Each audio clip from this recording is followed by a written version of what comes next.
काय बनवते मम्मी? फणसाचे वडे बनवते. आज बर्थडे आहे ना पप्पाचा. हा. पण फणसाचं वडे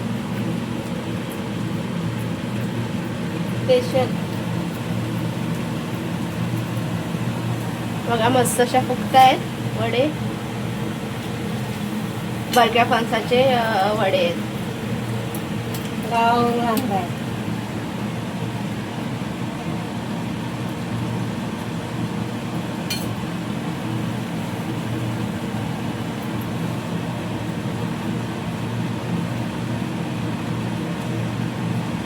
बाबूचा तमाशा मला करायचा आहे, मला करायचं आहे. आमच्या बाबूला सगळं करायचं असतं. तो काय करून नाही देत नाही. मस्त असं तेल तापलंय आणि वडे पण छान फुगताय. इकडे रेडी झाले आणि इकडे आता मम्मीने कढई सोडलाय. हे बघा. आणि खायला एक नंबर लागतात फणसाचे वडे, आहे ना?